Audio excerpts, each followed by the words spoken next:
Your employment ends right now. This decision is final. I'm handing your role over to Trevor, my golfing companion. Honestly, you show too much emotion to be an effective leader. The text glowed brightly on my phone screen, its words becoming fuzzy as thousands of enthusiastic concert-goers sang in unison around me. The contradiction of the moment struck me powerfully. Here I sat in VIP seating at Taylor Swift's Eras Tour in Atlanta, Georgia, watching my professional life crumble before my eyes. My identity is Danielle Russo, aged 34, or more accurately, I held the position of Public Relations Director at Suncaster Bauwerks until roughly half a minute ago. Over the last 10 years, I had constructed their communications division from complete scratch into a prize-winning organization that handled several of the most prominent pharmaceutical marketing campaigns across the southeastern United States. Looking leftward, I spotted Patricia Henderson, a Suncaster board member, moving rhythmically to the music, completely unaware of the professional disaster that had just occurred in my life. Tonight, she had brought me as appreciation for the perfect product launch I had managed 3 months prior, the campaign that generated $42 million in advance orders and secured our placement on 3 industry publication covers. The arena lighting flashed in sync with the musical rhythm, yet all I could visualize was the arrogant expression of my supervisor, Gregory Walsh, Director of Operations. He had been targeting me since I declined to authorize his absurd suggestion to fund his golf club's tournament using corporate money. Evidently, having principles made me challenging to manage. Patricia moved closer, her eyes bright with enthusiasm. This performance is absolutely amazing. I'm amazed you secured these tickets for us. I managed a fake smile, while my thoughts raced frantically. Actually, Patricia, there's something quite noteworthy I'd like to share with you. I turned my phone in her direction, observing her facial expression transform as she absorbed Gregory's text. Her look shifted from bewilderment to disbelief to complete rage within 5 seconds. He dismissed you tonight? During this event? She motioned toward the magnificent stage show surrounding us. It appears that way, I responded, maintaining vocal control while internally assessing the devastating consequences this would create. 3 key clients had explicitly demanded to collaborate exclusively with me. 2 product debuts were scheduled for the following month under my direct oversight, and Gregory intended to transfer everything to Trevor Morrison, someone whose greatest professional accomplishment involved organizing a charity golf event that collected $12,000. The melody intensified around us, but Patricia had lost interest in the performance. She was examining my phone, rereading the message, her expression growing more severe with each review. I could virtually observe her mental processes as she analyzed the ramifications of Gregory's rash choice. Reflecting on the situation, I should have anticipated this outcome. Gregory Walsh had consistently harbored resentment that I reported straight to the CEO while he navigated traditional corporate channels. When Suncaster Bauwerks hired me a decade ago, they were a modest research organization with brilliant scientists, but no media visibility. They recruited me directly from graduate studies with a communications degree and determination to demonstrate my capabilities. I developed everything from the beginning: press protocols, client relationship frameworks, crisis management procedures that protected the company millions during the contamination crisis 2 years earlier. I had cultivated personal relationships with journalists, regulatory authorities, and industry executives who placed complete trust in me. My client retention stood at 96%, and my campaigns routinely surpassed engagement goals by no less than 30%. However, Gregory interpreted my achievements differently. To him, I represented the newcomer who circumvented established hierarchy. He made it obvious during every encounter that he viewed my role as superfluous, a decorative title for what he termed composing press releases and charming reporters. He ignored that those press releases had produced over $200 million in favorable coverage value, or that my networking had prevented 3 potential scandals from reaching media attention. The conflict intensified 6 months earlier when Gregory began promoting Trevor Morrison, his golf partner and former college roommate, for a role within my department. Trevor possessed a business degree and absolutely no pharmaceutical communications experience. His prior employment involved managing social media for a local restaurant chain, where his most significant crisis concerned a negative Yelp review about cold French fries. Trevor contributes a fresh viewpoint. Gregory had contended during our previous departmental meeting. Sometimes expertise can create inflexibility in one's approach. I understood his actual message. Trevor would be compliant, appreciative, and, crucially, devoted to Gregory rather than the company's genuine interests. When I courteously refused to establish a role for such an unqualified candidate, Gregory's behavior toward me transformed from professional detachment to active antagonism. He began excluding me from important meetings, challenging my budget proposals, and weakening my authority with junior team members. The previous month, he recommended to CEO Robert Chen that my department could be optimized for better efficiency, corporate terminology for eliminating my position, and distributing my duties among individuals who would answer to him. Patricia had observed some of these power maneuvers during board sessions, which likely explained her current murderous expression. She grasped precisely what Gregory was executing: a hostile acquisition of the department I had created through 10 years of 18-hour workdays and sleepless nights managing emergencies. The audience around us cheered as another song's opening notes commenced, but the festivities felt empty now. Everything I had labored for was collapsing, and I was powerless to prevent it. The most painful aspect was recognizing how masterfully Gregory had planned this. Friday evening during a concert when executive offices were vacant, and I couldn't respond immediately or defend my position. By Monday morning, Trevor would already occupy my office, handling calls from my clients, making choices about campaigns I had spent months creating. My phone vibrated once more, this time an email from Human Resources titled, "Immediate Termination Action Required." The message was professionally frigid, detailing company property return, final payment information, and a reminder regarding my confidentiality agreement. No acknowledgement of my 10 years of service, the awards I had earned for the company, or the relationships I had established worth millions in business value. I scrolled down to discover Gregory had already distributed an announcement to the entire organization. Effective immediately, Trevor Morrison will assume leadership of the Public Relations Department. Please welcome Trevor to his new position and thank Danielle for her contributions. Thanking me for my contributions, as if I were a departing intern rather than the individual who had single-handedly elevated Suncastus Industries standing from unknown startup to pharmaceutical leader. The dismissive language made my blood pressure rise, but I compelled myself to stay composed. Patricia was observing me intently, and I needed to manage this with the professionalism Gregory obviously lacked. "Danielle, this is entirely unacceptable," Patricia declared, her voice tense with restrained fury. The board wasn't informed about this choice. Gregory lacks authority to dismiss department heads without authorization. I acknowledged, though I wasn't completely surprised that Gregory had exceeded his authority. He had been operating increasingly independently recently, making choices that should have demanded board supervision. The golf tournament sponsorship he had pursued so forcefully was merely one instance of his habit of prioritizing personal interests over company policy. What's truly worrying, I stated cautiously, is that 3 of our largest clients specifically contracted to collaborate with me personally. The Hernandez Pharmaceutical account, the Morrison Medical Partnership, and the complete Westbrook Research campaign all contain clauses demanding my direct participation. Patricia's eyes expanded as the complete implications struck her. Those accounts represent what? 40% of our yearly revenue. Closer to 55% when you include the renewal contract scheduled for next quarter, I responded. I displayed my phone again, this time accessing my email application. I'm already receiving messages from client contacts inquiring about rumors regarding personnel modifications. The concert proceeded around us, but I could observe Patricia's mind processing the crisis Gregory had just generated. Dismissing me wasn't merely a personnel choice. It was potentially a company-destroying disaster. Without my established relationships and institutional expertise, those clients could depart, taking their multi-million-dollar contracts with them.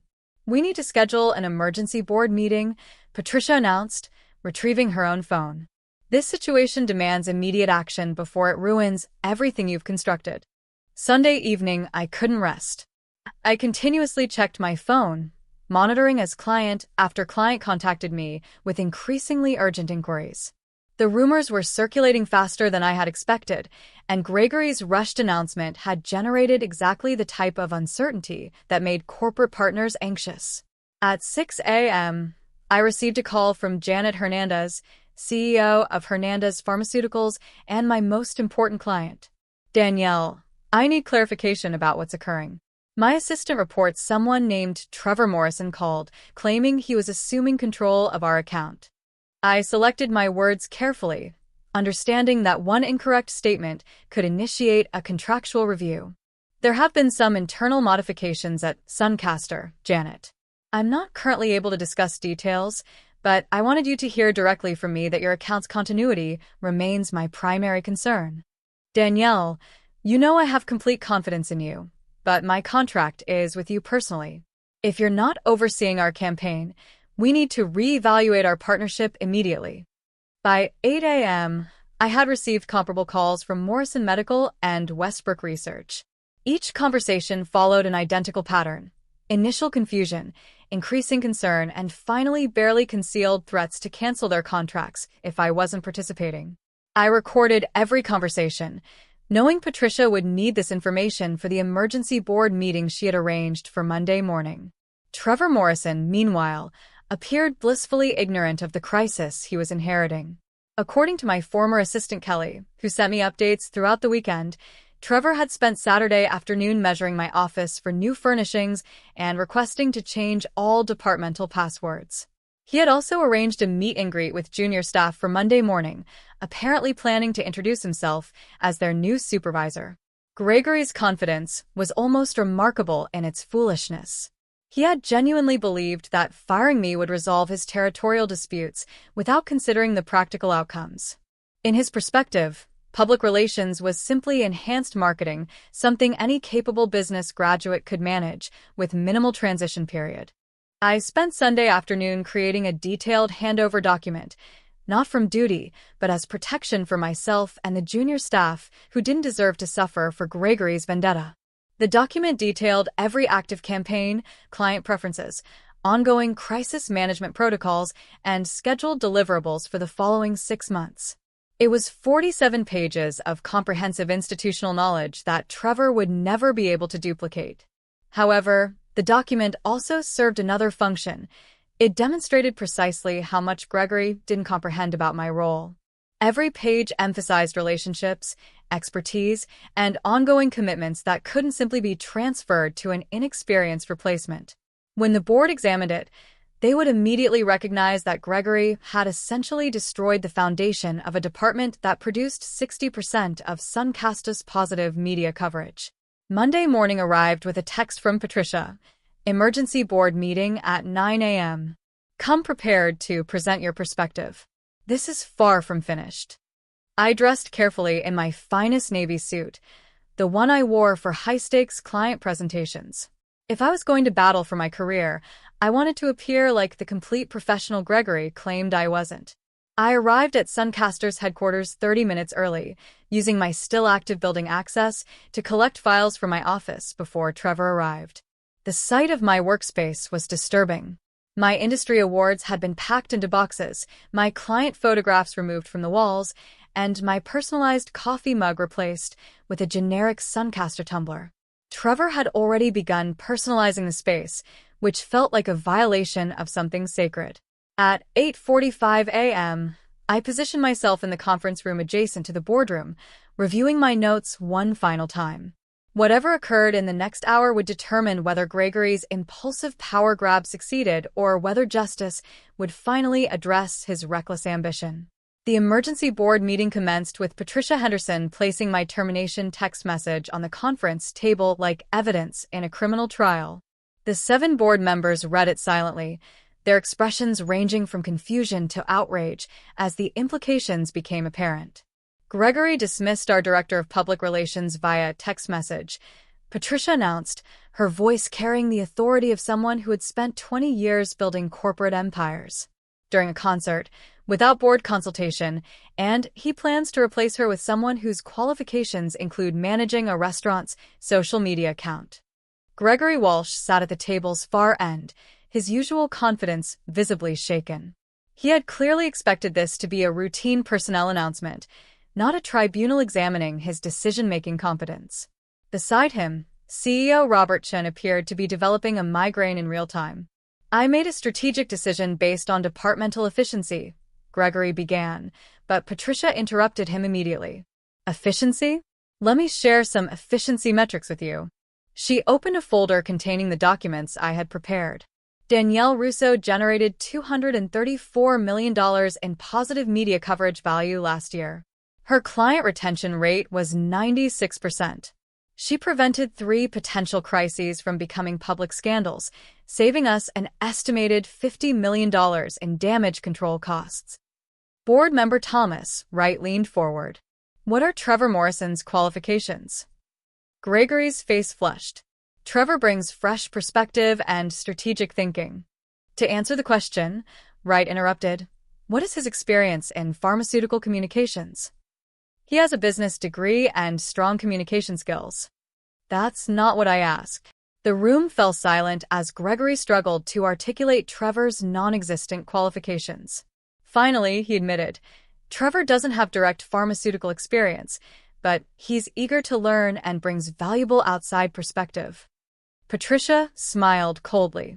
Outside perspective, is that what you call it when 3 of our biggest clients are threatening to terminate their contracts because they specifically contracted to work with Danielle personally? This was news to Gregory, and his face went pale. What clients? Hernandez Pharmaceuticals, Morrison Medical, and Westbrook Research, I said, speaking for the first time. Combined annual contract value of $37 million, with renewal options worth an additional $42 million over the next 3 years. Robert Chen finally found his voice. Gregory, please tell me you reviewed the contractual obligations before making this decision. The silence that followed was deafening. Gregory clearly had no idea that my client relationships were legally protected through specific performance clauses. He had assumed that firing me would automatically transfer all client relationships to Trevor, like changing the name on a business card. Board member Sarah Kim pulled out her phone. I'm getting calls from industry contacts asking if Suncasto is facing financial difficulties. Apparently, word is spreading that we've made sudden leadership changes in critical departments. The pharmaceutical industry is incredibly relationship-driven, I explained. Trust takes years to build and can be destroyed overnight. My clients don't just work with Suncaster. They work with me specifically because they trust my judgment, my expertise, and my track record of protecting their interests. Patricia nodded. Which brings us to the real question, Gregory. Did you fire Danielle because of performance issues, or because she refused to approve your golf tournament sponsorship proposal? Gregory's mouth opened and closed like a fish gasping for air. The golf tournament proposal had been thoroughly documented in board minutes, including my professional recommendation against using company funds for Gregory's personal networking events. I think, Robert Chen said slowly, we need to discuss damage control immediately. The question isn't whether Gregory made a mistake, it's whether we can fix it before our stock price reflects these client defections. Robert Chen stood at the head of the conference table, his face grave as he addressed the board. Ladies and gentlemen, we're facing a crisis entirely of our own making. Gregory's decision has put our most valuable client relationships at risk and potentially violated contractual obligations worth tens of millions of dollars. Gregory made one last desperate attempt to defend his actions. I maintain that this was a necessary restructuring decision. Danielle was resistant to new ideas and difficult to work with when implementing strategic changes. Stop. Patricia's voice cut through the room like a blade. Let's address this resistance to new ideas. Danielle, please tell the board about Gregory's most recent strategic suggestion. I opened my portfolio and pulled out the proposal Gregory had submitted 3 weeks earlier. Gregory requested approval for Suncaster to sponsor his country club's annual golf tournament at a cost of $75,000. His justification was that it would provide networking opportunities with potential clients. And your professional assessment? Robert asked. I recommended against it for several reasons. First, the demographic attending Gregory's country club doesn't align with our target market. We're a pharmaceutical research company, not a luxury consumer brand. Second, $75,000 represents approximately 15% of my entire annual marketing budget, which would require cutting other proven initiatives. Third, the optics of spending that much on a golf tournament while we're asking employees to accept smaller raises due to budget constraints seemed problematic. Thomas Wright nodded approvingly. That sounds like exactly the kind of strategic thinking we pay her to provide.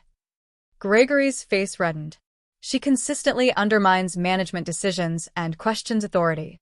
She questions spending company money on your personal hobby, Patricia interrupted. That's called doing her job. Sarah Kim looked up from her phone with alarming news.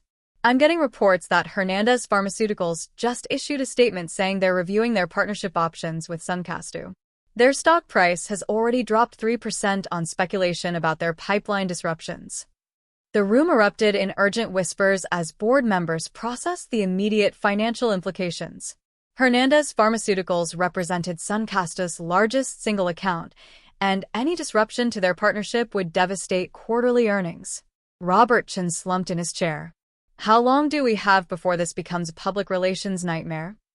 It already is, I said quietly. Industry publications monitor partnership announcements closely. By tomorrow morning, every pharmaceutical communications firm in the Southeast will know that Suncastu made sudden leadership changes in their PR department.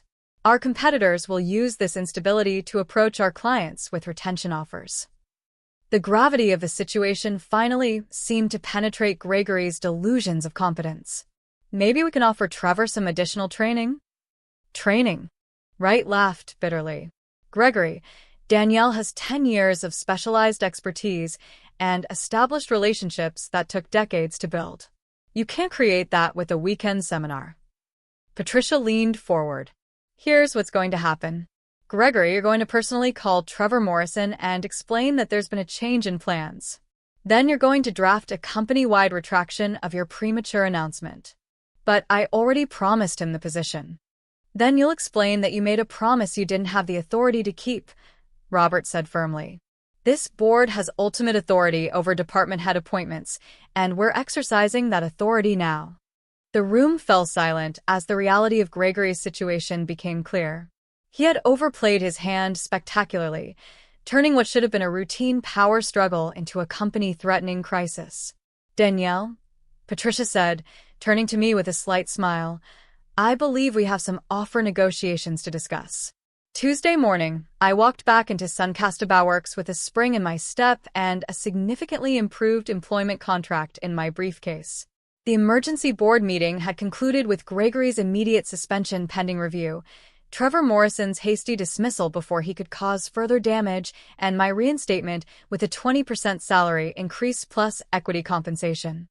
But my real victory wasn't financial, it was professional vindication. The first person I encountered was Kelly, my former assistant, who was practically bouncing with excitement. Danielle, everyone's been asking when you'd be back. Trevor lasted exactly 36 hours before he accidentally deleted the master client contact database. I couldn't help but smile. Accidentally. He was trying to streamline the system and somehow managed to corrupt 3 years' worth of meticulously organized contact information. I spent all of yesterday recreating it from backup files. As I walked through the department I had built from nothing, junior staff members approached with expressions of relief and barely contained joy. The past 4 days had shown them exactly what my institutional knowledge and leadership were worth. Without my guidance, they had struggled with basic client communications and nearly missed 2 critical campaign deadlines.